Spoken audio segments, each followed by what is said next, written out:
Governo do Estado lança o Plano 1000, que vai destinar mais de 7 bilhões de reais para os municípios catarinenses. Pesquisa da Fiesc aponta: Santa Catarina é o estado com a segunda melhor taxa de escolarização de jovens no ensino superior. Ex-professores da rede estadual de ensino tornam-se alvo da ação de golpistas em Santa Catarina. No esporte, Chapecoense tem novo presidente e novo treinador para a temporada de 2022. E veja também, é de Florianópolis a melhor cozinheira amadora do Brasil. Isabela Scherer fatura o troféu da 8ª edição do MasterChef, o maior reality show de gastronomia do país. Está no ar o Band Cidade com Rodrigo Cardoso. Olá, uma boa noite para você.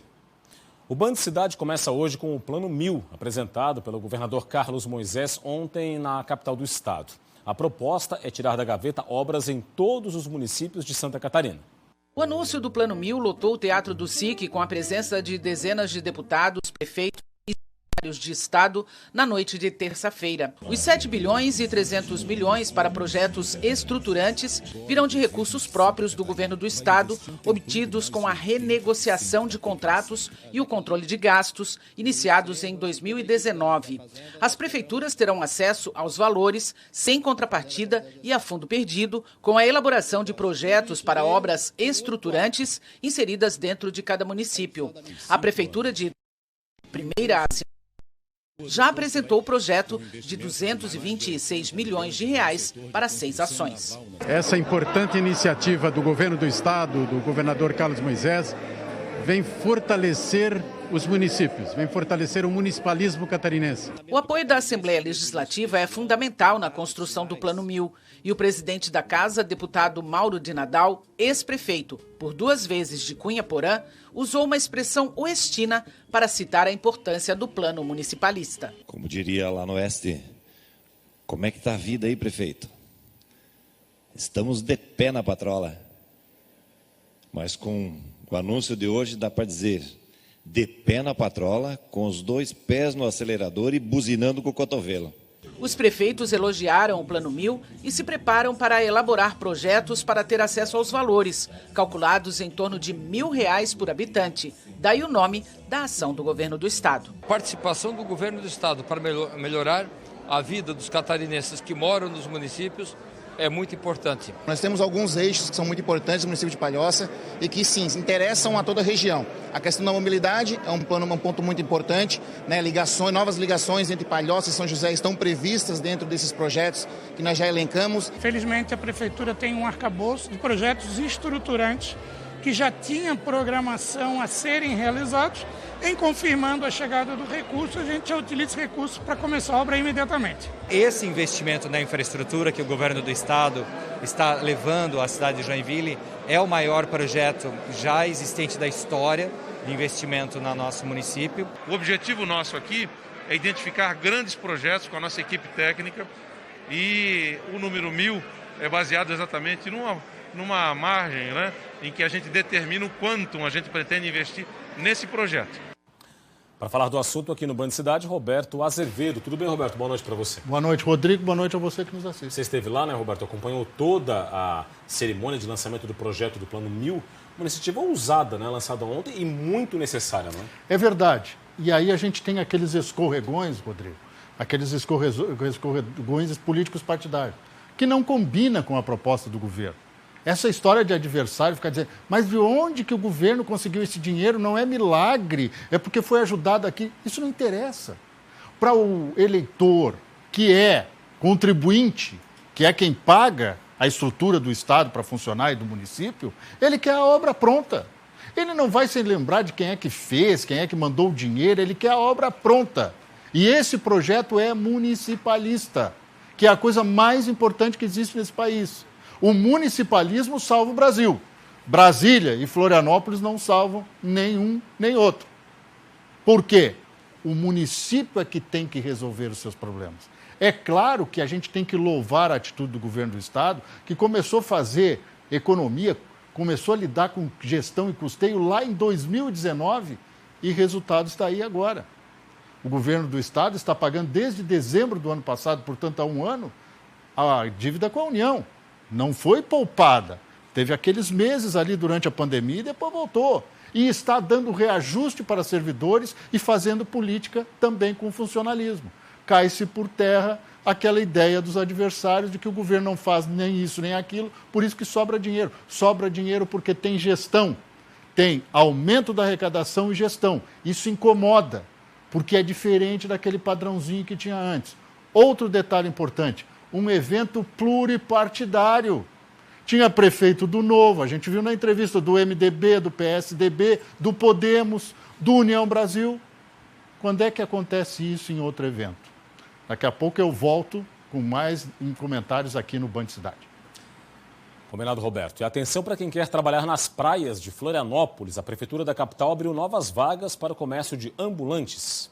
No total, foram abertas 598 vagas para comércio ambulante nas praias. Destas, 237 são para novas categorias e 361 vagas remanescentes dos últimos editais.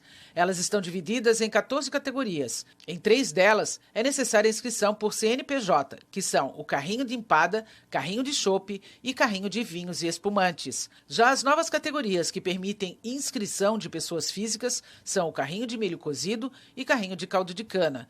As outras vagas são para categorias já sorteadas anteriormente, mas que o cadastro não foi aceito por falta de documentação. As inscrições estão abertas de 21 a 23 de dezembro. Quem quiser mais informações do edital, é só acessar o site da Prefeitura, www.pmf.sc.gov.br. E o IBGE abriu editais para a contratação de 7.000 trabalhadores temporários em Santa Catarina. Os profissionais vão atuar no Censo Demográfico 2022. Ao todo, são 6.727 vagas para recenseadores com nível fundamental de escolaridade que vão fazer a coleta de informações para o censo. As demais vagas são para agentes censitários municipal e supervisor. Os recenseadores vão receber por produção. Para os agentes censitários municipais, o salário vai ser de R$ 2.100 e para os supervisores, remuneração de R$ 1.700. Para os recenseadores, as inscrições vão até o dia 29 de dezembro. Já para os agentes censitários, a inscrição vai até o dia 10 de janeiro. Vamos falar de educação agora. Santa Catarina tem o 3º maior percentual de escolarização de jovens no ensino superior de todo o país. Os dados são de um estudo feito pelo Observatório Fiesc, divulgado hoje. Estão aqui no nosso telão os dados, vamos a eles. O percentual catarinense é de 33,7% de jovens com idades entre 18 e 24 anos de idade no ensino superior. É apenas inferior ao do Distrito Federal e do Amapá, e na frente até do 4º colocado, o estado do Paraná. Esse índice cresceu 3,3 pontos percentuais e é maior do que a média nacional de 25,5%. Vamos ver outro índice aqui, o de adolescentes com idades de 11 a 14 anos de idade nos anos finais do ensino fundamental. Aí sim, o estado é o 2º melhor do país, 92,1%, atrás apenas de Minas Gerais, com 94%, e na frente do terceiro colocado, Mato Grosso, e do 4º colocado, o estado de Goiás, mais uma vez acima da média nacional, que ficou em 87,5%. Outro dado importante vai aparecer aqui, ó, é a população chamada de neném. O que é isso? São os jovens que não trabalham e também desistiram de procurar emprego e também não estudam. São os neném, não é? E aí Santa Catarina tem o 2º menor percentual do país, acima apenas do Rio de Janeiro. Está aí, ó, 12,7%, 26º colocado entre os estados brasileiros, o que é muito bom nesse caso, e bem diferente aí do percentual de Alagoas, que lidera a lista com 34,1% de jovens que não trabalham e também não estudam. Também esse índice aqui é bem menor que a média nacional, de 22,1%. E vale destacar também que Santa Catarina tem a 2ª menor taxa de analfabetismo de todo o país. Logo mais, depois do Band Cidade, tem o Jornal da Band. Vamos saber os destaques da edição de hoje com a apresentadora Joana Treptow. Boa noite, Joana. Olá, boa noite. No Jornal da Band de hoje você vai ver que o ex-governador de São Paulo, Geraldo Alckmin, deixou o PSDB, partido que ele ajudou a fundar, isso há 33 anos. Nós também vamos falar sobre uma operação da Polícia Federal que apura corrupção na construção de um estádio que foi feito para a Copa em Fortaleza. Um dos alvos, Ciro Gomes, negou qualquer tipo de envolvimento e irregularidade e disse que a culpa dele ser um dos alvos dessa operação da Polícia Federal é do presidente Jair Bolsonaro. E a gente também mostra que São Paulo está enfrentando um surto de gripe, isso depois do Rio de Janeiro. Todos os detalhes a partir das 7h20 no Jornal da Band. E olha, criminosos escolheram um novo alvo para as falcatruas, para os golpes, os ex-professores da rede estadual de ensino. O que chama a atenção é a organização dos golpistas. Veja. Essa professora aposentada, que preferiu não se identificar, conta que tem um processo na justiça já há alguns anos. Na semana passada, ela foi surpreendida com uma ligação que dizia que ela havia ganho a ação e o valor passava de R$100 mil. Através de um telefonema, na quinta-feira, no período da tarde, pelo meu celular, onde pediram para falar comigo, deram meu nome completo, e em seguida disseram que me passaram um celular para me ligar, que seria do advogado do nosso sindicato. E eu fiz isso, liguei, atendeu uma dita secretária, me passou para o dito advogado, e onde ele explicou que não tinha um valor recebido através de uma ação que existe realmente pelo Sint, e que nós havíamos ganho a ação. Só que ela percebeu que havia algo errado quando o suposto advogado disse que ela precisaria enviar quase R$5 mil para receber o dinheiro da ação. Que para isso eu teria que pagar um Pix para as despesas de cartório, para despesas do escritório de advocacia, e pediu para mim abrir o aplicativo. Eu abri, mas desconfiada, já que se tratava do golpe, embora ele tenha dito o nome correto do advogado do Sint. E anotei os números. Então aí eu dei uma de maluca, né? Disse que havia fechado a tela, que eu estava muito nervosa e tal. Aí ele pediu meu telefone fixo, ligou para o meu telefone fixo. E aí, deu certo? Eu disse não. Então ela percebeu que era um golpe. Anotei a chave do Pix, os telefones que havia dado. E onde entrei em contato com meu genro e meu filho para colocar a situação. Passou, não me ligaram mais. No dia seguinte, ligaram para o meu telefone fixo perguntando se tinha dado certo. Eu falei, eu havia registrado no boletim de ocorrência, e imediatamente ele disse que iria clonar o meu cartão e faria da minha vida um inferno. Esse policial civil explica que esse tipo de golpe ocorreu em outras regiões de Santa Catarina. Na verdade, esse tipo de golpe exatamente não é tão comum. Foi a primeira vez que aconteceu aqui na região. A pessoa que foi a quase vítima, né, entrou em contato com a delegacia, nós realizamos algumas pesquisas e constatamos que se tratava de um golpe e que infelizmente já houve outras vítimas em outras regiões do estado, né? Por isso que as pessoas precisam ficar atentas e nunca enviar dinheiro. No site da Polícia Civil também é possível encontrar os principais golpes aplicados hoje no estado, além de dicas para não ser mais uma vítima. A Polícia Civil deflagrou hoje a segunda fase da Operação Walking Dead para combater o tráfico de drogas no oeste do estado. 9 pessoas foram presas nesta quarta-feira. As prisões foram efetuadas nos estados de Santa Catarina e Paraná. Além disso, a operação cumpriu 17 mandados de busca e apreensão. As investigações apontaram para a existência de uma organização criminosa interestadual que comandava o tráfico de drogas do Paraná em Abelardo Luz. A referida operação é fruto da continuidade das investigações relacionadas à Operação Walking Dead, deflagrada no início do ano nesta cidade. A referida operação visava o combate ao tráfico de drogas e o combate a uma organização criminosa que atuava de forma interestadual entre o estado do Paraná e Santa Catarina. No total foram presas 9 pessoas pelos crimes de tráfico de drogas e organização criminosa, tanto no estado de Santa Catarina quanto no estado do Paraná. Na Serra Catarinense, a Polícia Federal fez hoje a maior incineração de drogas da história de Santa Catarina. No total, foram incineradas quase 67 toneladas de drogas, 61 toneladas de maconha e 5,5 toneladas de cocaína. A ação, que foi feita com autorização da Justiça, aconteceu em uma usina na cidade de Lages. Para o transporte das drogas, foram utilizadas 3 carretas e também foi preciso uma escolta policial para acompanhar o comboio. Essa quantidade de entorpecentes é resultado de apreensões realizadas pela Polícia Federal em Santa Catarina ao longo de 2021. Algumas operações tiveram apoio também da Polícia Rodoviária Federal, Polícia Militar de Santa Catarina e Receita Federal. E além dessa ação, a Polícia Federal deflagrou a Operação Baco. A ação é um desdobramento da investigação de uma outra operação que havia resultado no afastamento do governador de Tocantins. Parte dos mandados foi cumprida aqui em Santa Catarina. Foram cumpridos mandados de prisão temporária, de busca e apreensão e de sequestro de bens expedidos pelo Superior Tribunal de Justiça relacionados ao suposto esquema de pagamento de propinas no plano de saúde dos servidores do Tocantins, o Plan Saúde. As ordens foram cumpridas em Palmas, no Tocantins, em Brasília e em Itajaí, litoral norte catarinense. A ação foi um desdobramento da Operação Migea, que provocou o afastamento do governador do Tocantins, Mauro Carlesse, do PSL, no início de outubro. O governador enfrenta um processo de impeachment na Assembleia Legislativa do Tocantins.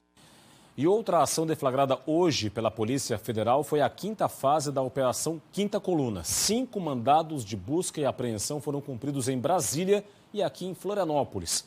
A ação aprofundou as investigações sobre lavagem de dinheiro praticadas pelo líder de um grupo criminoso que usava aviões da Força Aérea Brasileira para traficar drogas para a Europa. A Justiça Federal também determinou o sequestro de bens, o bloqueio de imóveis e empresas, 3,5 milhões de reais em dinheiro e veículos de luxo. O alvo da operação lavava o dinheiro por meio da aquisição de bens com pagamento em espécie e também com o uso de parentes como laranjas e empresas de fachada.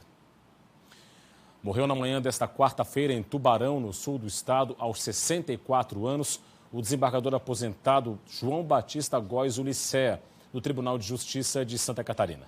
O corpo foi velado no crematório e memorial São Mateus, em Capivari de Baixo. A cerimônia de despedida está prevista para logo mais às 8h30 da noite no mesmo local. Natural de Tubarão, João Batista Góes Ulicea era graduado em Direito pela UFSC, com especialização em Direito Civil e Processual Civil. Ele foi o mais votado na primeira lista tríplice formada pelo Tribunal de Justiça para a vaga do 5º Constitucional em 2010. E foi indicado pelo então governador do estado, Raimundo Colombo. Vou voltar a falar de política agora aqui no Band Cidade. Roberto Azevedo de volta comigo aqui no estúdio. Roberto, tem um pacotaço de projetos enviados pelo governo do estado para análise da Assembleia Legislativa. Dá tempo de analisar tudo até o final do ano? Correria nas comissões hoje, né? E a votação na semana que vem. Tem um orçamento também, não é? Tem um orçamento. Sem o orçamento, os deputados não entram em recesso. Pois é. Mas o que eu chamo a atenção para vocês é justamente este processo de afogadilho. Não foi inventado pelo governo de Carlos Moisés da Silva, mas foi referendado por ele. Por quê? Tem uma série de projetos ali eficientes, importantes, e tem uns contrabandos. Contrabandos entre aspas, é lógico. Algumas informações, algumas complementações. Nós temos dentro desses inúmeros projetos uma mini-reforma administrativa desse pacotaço. E também os deputados podem apresentar os seus famosos processos de emendas, que é uma prerrogativa do Legislativo. Mas volto ao assunto anterior. Por que agora? Por que no afogadilho? Porque estreita a margem de debate. Isso não acontece só no governo do estado. Está acontecendo isso em Blumenau, em outras prefeituras de Santa Catarina, em relação às câmaras de vereadores. É só conferir se no seu município também não tem. Esta avalanche de processos, ou de projetos, melhor dizendo, ela resulta naquele momento do afogadilho. Né? Deputados que se encontram como estão, aprova a matéria. E aí? Às vezes o sujeito nem conseguiu ler o enunciado.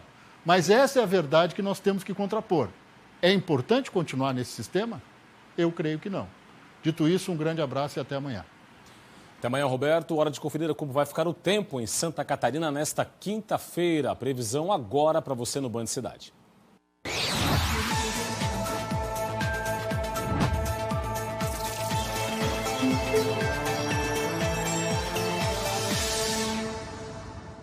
A quinta-feira vai ter sol entre nuvens do oeste ao Planalto Sul. Nas demais regiões, céu nublado e chance de chuva isolada devido à circulação marítima provocada por uma área de baixa pressão em alto mar.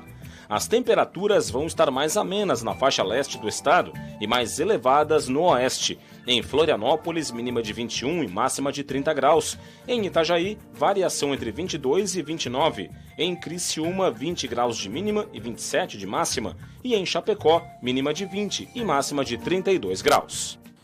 E o governo do estado voltou a divulgar os dados atualizados da pandemia de Covid-19. Vamos a eles. 6 pessoas morreram nos últimos dias aqui em Santa Catarina vítimas da doença, entre a última atualização e hoje. Com essas mortes, chegou a 20.101. O total de catarinenses que morreram vítimas da doença desde o começo da pandemia. 137 novos casos foram confirmados, total subiu para 1.238.056, com 1.215.508 pacientes recuperados da contaminação, 2.447 casos em acompanhamento. 26,53% é a ocupação de leitos de UTI adulto Covid no estado, com 468 leitos vagos atualmente. A vacinação ainda está desatualizada, portanto, assim que ela for atualizada, você volta a ter essa informação aqui no Band Cidade. Hora das informações do esporte de hoje.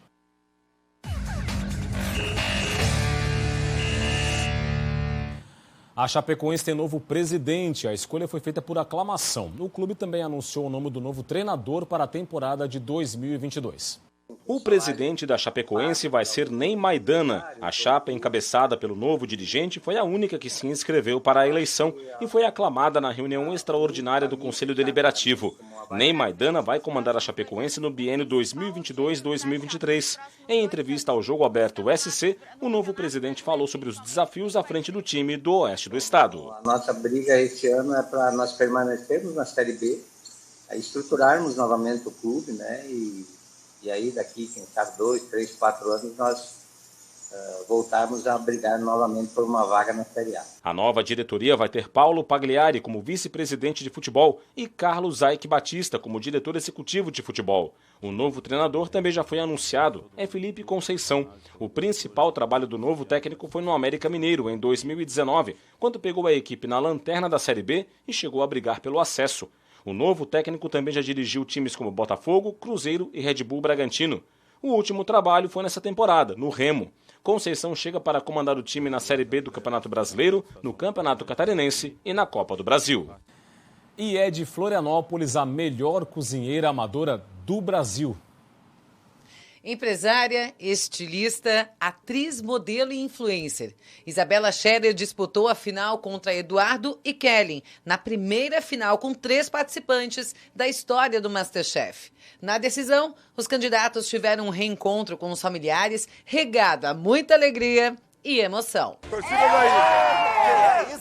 O desafio na final do MasterChef não foi nada fácil. Os finalistas tiveram que elaborar um menu completo e autoral para os jurados, com entrada, prato principal e sobremesa. Foram 3 horas de prova, com 1 hora para cada prato.